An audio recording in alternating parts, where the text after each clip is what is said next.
اللہ اکبر. عمر رضی اللہ کے زمانے میں مدینہ منورہ میں کسی کو دکان کھولنے کی اجازت نہیں تھی جب تک وہ تجارت کے پورے احکام سیکھ نہ لے. یوں نہیں کہ تجارت کتاب میں لکھی ہوئی ہے وہاں دیکھ کے پڑھ لو تجارت کا طریقہ کیا ہے. نہیں, ہم تجارت کتاب میں نہیں دکھانا چاہتے, ہم تجارت کتاب میں دکھانا نہیں چاہتے, ہم تو تجارت بازار میں دکھانا چاہتے ہیں. تجارت بازار میں ہم انصاف کتابوں میں یا قانون کی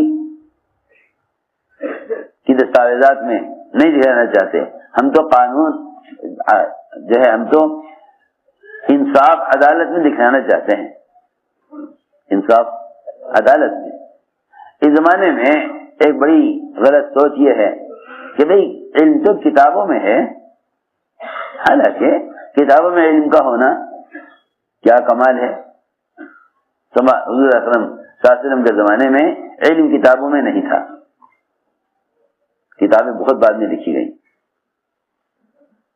علم کتابوں میں نہیں تھا, علم کتابوں میں نہیں تھا,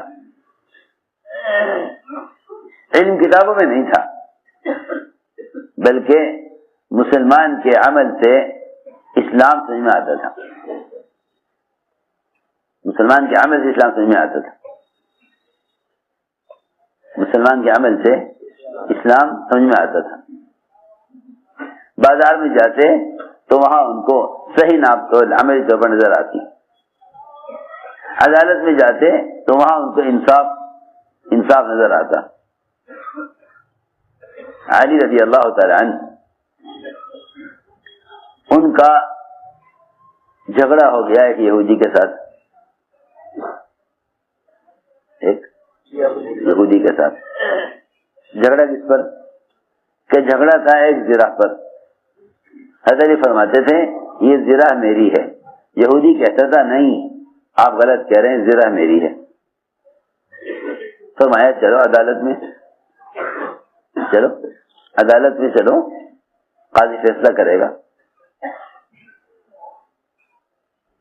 چلو عدالت میں, قاضی فیصلہ کرے گا. وہاں پہنچے عدالت میں, قاضی دیکھتے ہی حضرت علی کو کہ مہم تشریف لائے ہیں, حضرت علی کا ہی بنایا ہوا قاضی تھا. حضرت علی کو دیکھ کر قضا کی کرسی سے اور جج کی کرسی سے کھڑا ہو گیا. قاضی نیچے بیٹھ گیا زمین پر یہودی کے ساتھ, حضرت علی کو کرسی پر بٹھایا. پوچھا امین کیا حکم ہے, کیسے آنا ہوا؟ حضرت نے فرمایا یہ زرہ میری ہے, باقی بات سچی ہے. حضرت علی رضی اللہ تعالیٰ عنہ جھوٹ نہیں بول سکتے. کہا زرہ میری ہے. قاضی نے کہا آپ کے پاس گواہ ہے کہ میرا بیٹا گواہی دے گا؟ قاضی نے کہا بیٹے کی گواہی باپ کے حق میں کافی نہیں, بیٹے کی گواہی باپ کے حق میں کافی نہیں. عدالت کا فیصلہ یہ ہے کہ یہ زرہ آپ کو نہیں مل سکتی. عدالت کا فیصلہ یہ ہے کہ زرہ آپ کو نہیں مل سکتی. فیصلہ کیا. علی رضی اللہ عنہ نے فرمایا ٹھیک ہے, عدالت کا فیصلہ ہمیں منظور ہے, عدالت کا فیصلہ ہمیں منظور ہے, کوئی حرج نہیں. اگر زرہ جاتی ہے جائے, لیکن عدالت کا فیصلہ یہ ہے کہ زرہ آپ کو نہیں مل سکتی, تو ہمیں عدالت کے فیصلے کا احترام ہے. جیسے ہی فیصلہ ہوا فوراً اسی یہودی نے کلمہ پڑھا, اشہد ان لا الہ الا اللہ واشہد ان محمدا عبدہ ورسولہ. یہ پڑھ کر اسلام میں داخل ہوا اور زرہ حضرت علی کو واپس کی. کیوں؟ زرہ تو یہ آپ ہی کی ہے, زرہ تو یہ آپ ہی کی ہے. آپ کے اونٹ سے یہ زرہ گر گئی تھی, میں نے اٹھائی تھی, اور میں نے یہ دعویٰ جو کیا ہے جھوٹا کہ زرہ میری ہے, میں نے جھوٹا دعویٰ آپ کی عدالت میں انصاف کو دیکھنے کے لیے کیا ہے کہ آپ کی عدالت میں انصاف مسلمان غیر مسلم کے اعتبار سے ہوتا ہے یا آپ کی عدالت میں انصاف حق کے اعتبار سے ہوتا ہے؟ ہم نے دیکھ لیا کہ آپ کی عدالت جو فیصلے ہوتے ہیں وہ فیصلے نبیوں کی طرح ہوتے ہیں، فیصلے نبیوں کی طرح ہوتے ہیں۔ میں نے تو آپ کی عدالت کا فیصلہ دیکھنے کے لیے کہ آپ کے یہاں فیصلے مسلمان غیر مسلم کو سامنے رکھ کر ہوتے ہیں یا آپ کے یہاں فیصلے حق اور انبیاء علیہ السلام کی ہدایت کے مطابق ہوتے ہیں، میں تو یہ جانچنا چاہتا تھا۔ بالکل زرہ آپ کی ہے یہ کہہ کر یہودی نے زرہ حضرت علی کو واپس کی اور اسلام میں داخل ہوا۔ علی رضی اللہ عنہ فرمایا کہ یہ زرہ اب تمہارے لیے ہدیہ ہے، ایک گھوڑا دیا سواری کے لیے اور ہتھیار بھی دیے، مال بھی دیا، خوب نوازا حضرت علی نے اس کو، اور پھر وہ آخری حضرت علی کے ساتھ ہی رہا اور شہادت ملی۔ میں تو اسے عرض کر رہا تھا کہ اس زمانے میں پڑھنے پڑھانے والے سمجھتے ہیں کہ کتابوں میں علم ہے، علم کتابوں میں رہنے کی چیز نہیں تھی۔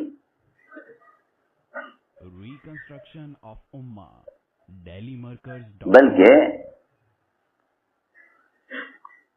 عملی طور پر دنیا کے ہر شعبے میں عملی طور پر اسلام قائم تھا۔ ہم نے عرض کیا کہ یہ دو فریضے ہیں، علم اور ایمان، جس سے امت بہت غافل ہے۔ سب سے بڑی جہالت یہ ہے کہ اس وقت مسلمان دنیا کے فنون کو علم سمجھ بیٹھا ہے، دنیا کے فنون کو علم سمجھ بیٹھا۔ اس جہالت سے امت کو نکالنا ہے، اس جہالت سے امت کو نکالنا ہے، کیونکہ علم صرف اسے کہتے ہیں اللہ ہم سے کیا چاہتے ہیں، اللہ ہم سے کیا چاہتے ہیں۔ عمر رضی اللہ تعالیٰ عنہ نے سارا علم حاصل کیا، سب سے زیادہ حضور اکرم صلی اللہ علیہ وسلم کی منشا کو پہچاننے والے، سب سے زیادہ حضور اکرم صلی اللہ علیہ وسلم کی منشا کو پہچاننے والے، بلکہ یہاں تک ملتا ہے روایتوں میں کہ اگر سارے اہل زمین کا علم، سارے اہل زمین کا علماء کا علم ایک پردے میں رکھ دیا جائے اور عمر کا علم ایک پردے میں ہو تو عمر کا علم سارے علماء سے زیادہ ہے، عمر کا علم سارے علماء سے زیادہ ہے۔ ایسے حضرت عمر علم والے، بلکہ عمر رضی اللہ عنہ ایسے آدمی تھے،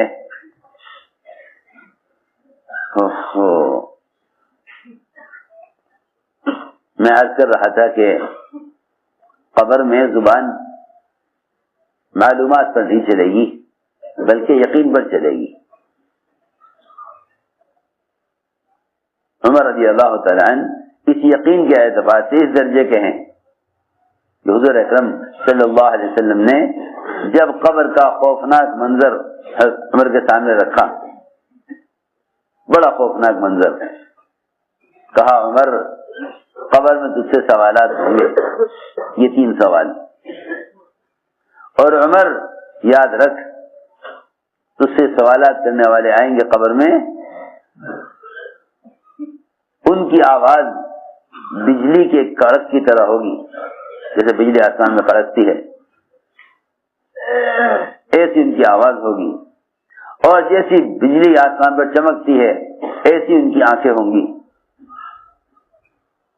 اور اے عمر ان کے بال اتنے لمبے لمبے ہوں گے، ان کے بال اتنے لمبے لمبے ہوں گے کہ ان کے پیر ان کے بالوں میں الجھ رہے ہوں گے، اور اے عمر ان کے ہاتھ میں ایسا ہتھوڑا ہوگا، ان کے ہاتھ میں ایسا ہتھوڑا ہوگا، اتنا بھاری لوہے کا ہتھوڑا ہوگا کہ سارے مینا کے حاجی مل کر اس ہتھوڑے کو ہلا بھی نہیں سکتے، اور وہ ہتھوڑا ان فرشتوں کے ہاتھ میں اتنا ہلکا ہوگا جیسے میرے ہاتھ میں یہ چھڑی ہے، آپ کے ہاتھ میں چھڑی تھی، آپ اس کو ہلا رہے تھے، میں اس طرح جیسے میں ہلا رہا ہوں اس کو، ایسا ہتھوڑا ان فرشتوں کے ہاتھ میں ہلکا ہوگا، لیکن حقیقت میں ہتھوڑا اتنا بھاری ہوگا کہ سارے مینا کے حاجی مل کر اس ہتھوڑے کو اٹھا بھی نہیں سکیں گے۔ اگر تو سوال کے جواب میں ذرا ہچکچایا، ذرا سوال کے جواب میں تو ہچکچایا اور صحیح جواب نہ دے سکا تو وہ تجھے ہتھوڑے سے ماریں گے تو خاک ہو جائے گا۔ حضرت عمر رضی اللہ عنہ نے ساری بات سن کر عرض کیا کہ یا رسول اللہ یہ تو بتائیے کہ جب وہ مجھ سے قبر میں سوالات کریں گے تو میں اس وقت ہوش میں ہوں گا؟ فرمایا ہاں، جیسے اس وقت بیٹھا ہوا ہے ایسے ہی وہ تجھے بٹھائیں گے اور تجھے سوالات کریں گے۔ حضرت عمر نے فرمایا پھر تو اگر یہ بات ہے پھر تو میں ان تینوں سوالات میں فرشتوں سے نمٹ لوں گا، فرشتوں سے نمٹ لوں گا وہ اطمینان سے۔ اصل میں ہم میں صاحب میں فرق یہ ہے کہ ہم قبر کے سوالات کی طرف سے غافل ہیں، صحابہ مطمئن تھے، صحابہ ہاں ہم غافل ہیں۔ یہ فرق ہے، یہ فرق ہے۔ ہم غافل ہو کر قبر کے سوالات کی طرف سے بے فکر ہیں، وہ مطمئن ہو کر بے فکر تھے۔ ہماری بے فکری غفلت کی وجہ سے ہے، ان کی بے فکری اطمینان یقین کی وجہ سے ہے۔ اتنے میں جبرائیل آئے، کہنے لگے کہ جو آپ کا ساتھی ہے نا عمر، یہ جو آپ کا ساتھی ہے نا عمر، جب قبر میں ہم اس سے سوال کرنے آئیں گے تو یہ یوں کہے گا کہ اے فرشتوں تم بتاؤ تمہارا رب کون ہے، اے فرشتوں تم بتاؤ تمہارا دین کیا ہے۔ میں تو اپنے رب کو تم سے زیادہ جانتا ہوں، اپنے دین کو تم سے زیادہ جانتا ہوں، اور تم مجھ سے پوچھتے ہو نبی کے بارے میں، میں اپنے نبی کو تم سے زیادہ جانتا ہوں، تم بتاؤ تمہارا نبی کون ہے۔ فرشتے واپس چلے جائیں گے اللہ تعالیٰ کے یہاں سوال جواب کیے بغیر، اور جا کر کہیں گے کہ سمجھ میں نہیں آتا اے اللہ اس سے عمر کو ہماری طرف بھیجا گیا تھا یا ہمیں عمر کی طرف بھیجا گیا تھا۔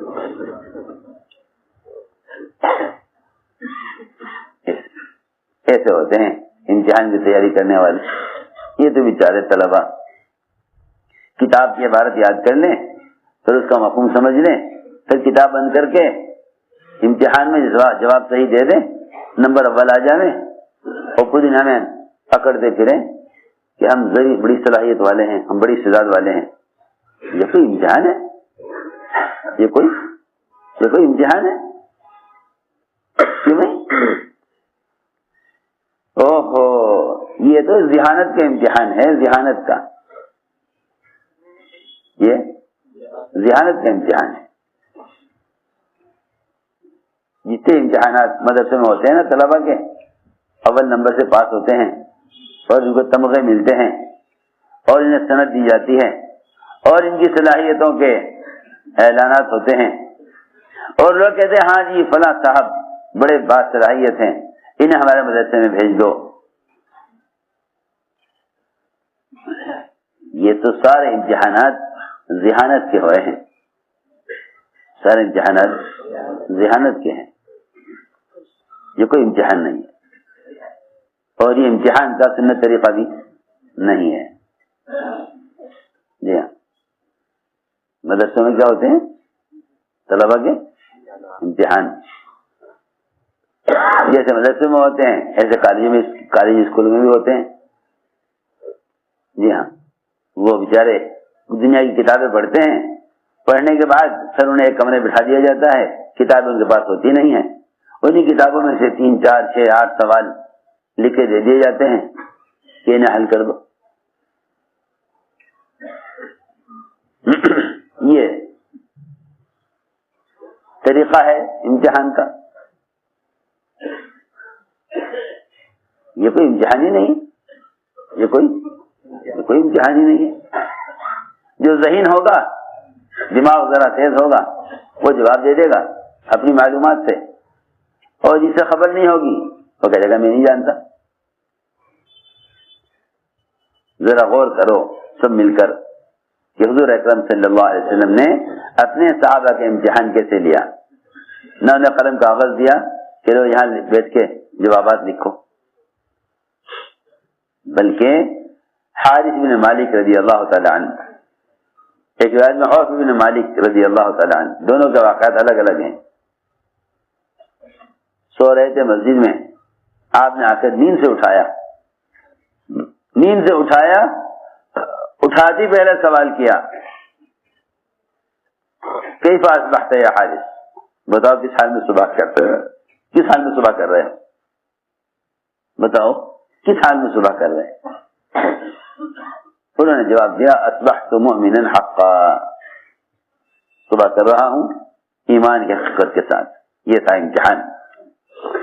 امتحان، صبح کر رہا ہوں ایمان کی حقیقت کے ساتھ. فرمایا کہ ہر قول کی کوئی دلیل ہوتی ہے، تمہارے اس قول کی کیا دلیل ہے، بتاؤ تم نے ایمان کیا سیکھا، بتاؤ تم نے ایمان کیا سیکھا. جب ایمان کا امتحان اس زمانے میں ہوتا ہے نا مشکات کی جماعت کا، تو وہ بیچارے یزید و ینقص کی بحث، اس کی اختلافات، اقوال، دلائل لکھ کے دے جاتے ہیں. جس کا صحیح ہوتا ہے اس کو زیادہ نمبر، جس کا غلط ہوتا ہے وہ فیل. جی ہاں، ممتحن بھی مطمئن اور ممتحن وہ بھی مطمئن، دونوں ممتحن دونوں مطمئن ہو جاتے ہیں. جی ہاں، دونوں مطمئن ہو جاتے ہیں، امتحان لینے والے بھی اور امتحان دینے والے بھی. کہ جی میں نے صحیح جواب لکھ دیا. ارے ذرا غور تو کرو، حضور اکرم صلی اللہ علیہ وسلم نے امتحان لیا حارث بن مالک کا، کس حال میں صبح کر رہے ہو. عرض کیا دنیا سے میں نے رخ پھیر لیا ہے، رات کو عبادت کرتا ہوں، دن میں روزے رکھتا ہوں، جنت اور دوزخ کو اپنی آنکھوں سے دیکھتا ہوں.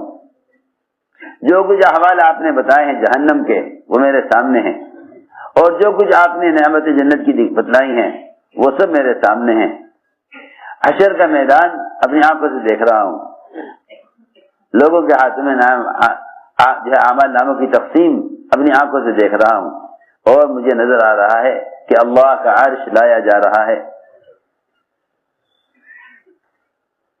جب یہ بیان کیا امتحان کا سوال آیا نا کہ بتاؤ ایمان کیا ہے، یہاں طرف سوال کرو ایمان کیا ہے، تو کیا بحث کریں گے یزید و ینقص. بس نہ یہ خبر ایمان کہنے سے بڑھتا ہے، نہ یہ خبر کہنے سے گھٹتا ہے. اقوال، اختلافات، دلائل، بس اس بحث کرنے کا نام علم رکھ لیا. وہاں دیکھ لیجیے آپ کسی صحابی کے ایمان کے بارے میں سوال پر یہ کوئی جواب کہیں بھی ثابت نہیں ہے، یہ جواب کہیں بھی ثابت نہیں. جو جوابات طلبہ دیتے ہیں وہ جواب کہیں بھی ثابت نہیں. جی ہاں، یہ تو مختلف تشریحات کے جوابات دیتے ہیں، اور وہاں جواب ہے حقیقت کے اعتبار سے، وہاں جواب ہے حقیقت کے اعتبار سے.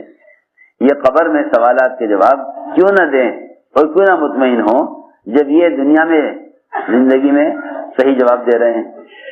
جیسا جواب دنیا میں دیں گے ایسے ہی جواب قبر میں دیں گے. ہم نے عرض کیا کہ حضور اکرم صلی اللہ علیہ وسلم نے جو کچھ غیب کے بارے میں بتلایا تھا، جنت و دوزخ کے بارے میں اور عذاب قبر اور حشر کے بارے میں، اس سب کے بارے میں حارث بن مالک رضی اللہ تعالی نے صحیح جواب دیے.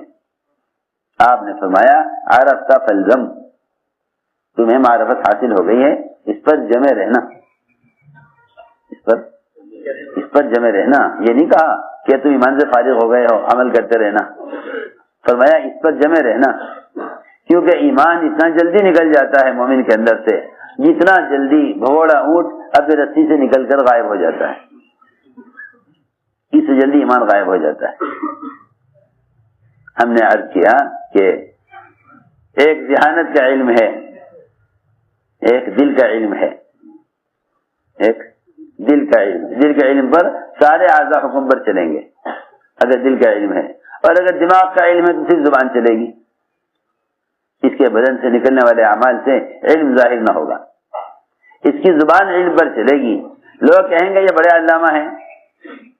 حضور اکرم صلی اللہ علیہ وسلم حجرے سے باہر تشریف لائے, ایک طرف بھیڑ لگی ہوئی تھی.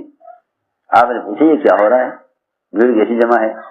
لوگوں نے کہا کہ یہاں ایک علامہ ہے, یہاں ایک علامہ. فرمایا علامہ کس چیز کو کہتے ہیں؟ صحابہ نے عرض کیا یہاں ایک آدمی ہے جو عرب کی تاریخ سے بہت واقف ہے, عرب کی کہاوتیں خوب جانتا ہے, عرب کی مثالیں جانتا ہے, اشعار کا بہت ماہر, بہت حافظ ہے, بہت سے اشعار یاد ہیں, عرب کے رشتے ناطے خوب جانتا ہے, عرب کی تاریخ سے بہت واقف ہے. یہ باتیں کر رہا ہے اور لوگ اس کے پاس جمع ہیں. آپ نے فرمایا ارے چھوڑو اس کو, ارے چھوڑو اس کو, آؤ بیٹھو حلقہ لگاؤ, ہم اللہ کے تذکرے کریں, ہم اللہ کے تذکرے کریں. سوچو, آؤ چھوڑو ان کو, آؤ بیٹھو ہمارے ساتھ, ہم اللہ کے تذکرے کریں. اس عالم, اس علامہ کے پاس تو وہ علم ہے جس کے حاصل کرنے سے کوئی فائدہ نہیں اور جاہل رہنے سے کوئی نقصان نہیں. میں اس لیے بار بار کہہ رہا کہ اس زمانے میں ہر آدمی کوئی بھی چیز سیکھ کر یہ سمجھتا ہے کہ جو معلومات میرے پاس ہیں دوسرے کے پاس نہیں, حالانکہ یہ کوئی چیز نہیں. علم تو بہت مختصر, بہت محدود. فرائض میں اللہ ہم سے کیا چاہتے ہیں اور سنتوں میں اللہ تعالی ہم سے محمد صلی اللہ علیہ وسلم کے طریقے پر کیا چاہتے ہیں, بس یہ دو چیزیں علم ہیں, قرآن اور حدیث. یہ دو چیزیں علم ہیں, قرآن اور حدیث. ہر چیز میں تم غور کر لو کہ جو چیز قرآن حدیث کے علاوہ ہے وہ علم نہیں, اور جو چیز قبر کے 3 سوالات میں نہیں وہ علم نہیں. سارا علم قبر کی 3 سوالات میں, یہ سارا علم قرآن حدیث کے اندر ہے.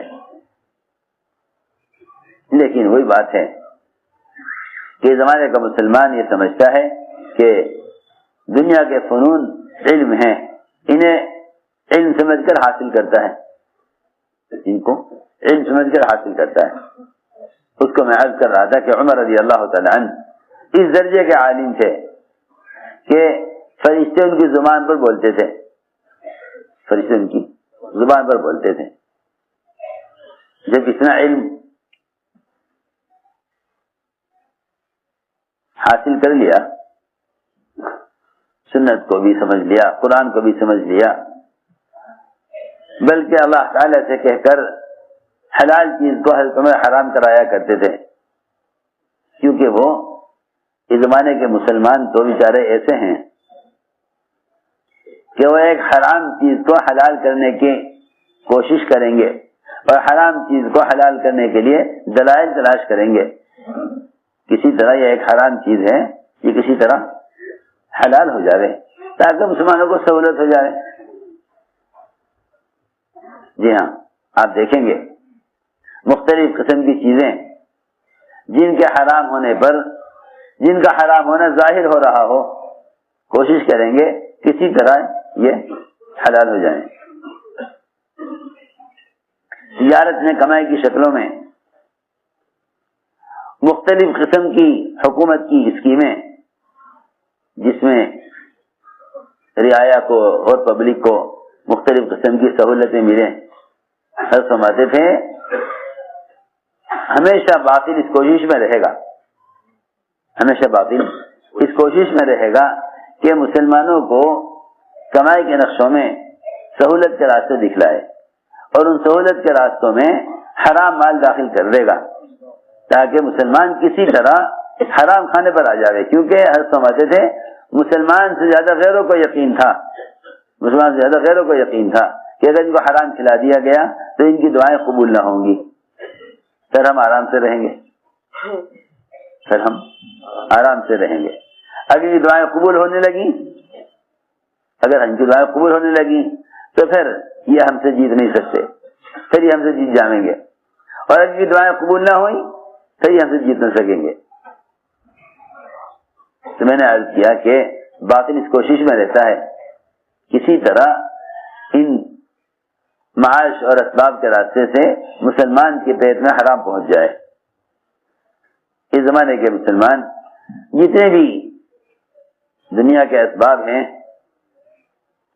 ان اسباب میں جو حرام شکلیں ہیں انہیں حلال کرنے کی کوشش میں لگے ہوئے ہیں. عمر رضی اللہ تعالیٰ عنہ ایک حلال چیز کے نقصانات کو دیکھا کرتے تھے. چیز حلال ہے مگر اس کا نقصان دیکھ رہے. چیز حلال ہے مگر اس کا نقصان دیکھ رہے. شراب حلال تھی حضرت عمر اس کا نقصان دیکھتے تھے کہ نمازیں کتنی خراب ہو رہی. وہ اللہ سے کہتے تھے کہ اے اللہ شراب کو حرام کر دے. آپ سے آ کر کہا شراب حرام کرا دیجئے. آپ فرمایا ابھی اللہ نے حلال کیا ہوا ہے میں کیوں حرام کراؤں حلال چیز کو؟ کہ نہیں حرام کرائیے اللہ سے کہہ کر. نقصانات دیکھیے نا کتنے ہو رہے ہیں. نقصان کتنا ہو رہا. اس زمانے کے مسلمان ان آلات اور ان چیزوں کے نقصانات کو نہیں دیکھتے جس سے معاشرہ بگڑ رہا ہے، بلکہ بیچارے اس چکر میں ہیں کہ جب کوئی حرام ہونے کی دلیل نہیں مل رہی تو پھر تو جائز ہی کہنا چاہیے. جی ہاں پھر تو جائز ہی کہنا چاہیے. میری بات یاد رکھنا، مشتبہات میں تساہل برتنا مسلمان کو حرام کی حدود سے نکال دے گا. مشتبہات میں تساہل برتنا یعنی جو چیزیں مشتبہ ہیں، حلال ہیں یا حرام ہیں، جائز ہیں یا ناجائز ہیں، جن میں شبہ ہے، ایسی چیزوں کے بارے میں اگر مسلمان ڈھیلا پڑ گیا ڈھیلا پڑ گیا اور یہ کہتا ہاں بھائی کوئی حرج بھی نہیں ہے، یا خاموشی ہو گیا کہ چلو نہ جائز کو نہ ناجائز کو خاموش ہو جاؤ. جی تو ایسی چیزوں میں ہلکا پڑ جانا، یہ تساہل برتنا مسلمانوں کو حرام کی حدود سے باہر نکال دے گا. اس لیے فرمایا کہ اپنے آپ کو مشتبہات سے بچاؤ. جس چیز کے حلال حرام ہونے میں شبہ ہے یا جائز ناجائز ہونے میں شبہ ہے اس چیز کو چھوڑ ہی دو نا. اس چیز کو حدیث میں آتا ہے جو چیز تجھے شک میں ڈالے اس کو چھوڑ دے. جو چیز تجھے شک میں ڈال رہی ہے اس کو چھوڑ دے، اور جو چیز یقینی ہے مناسب ہے اور جس میں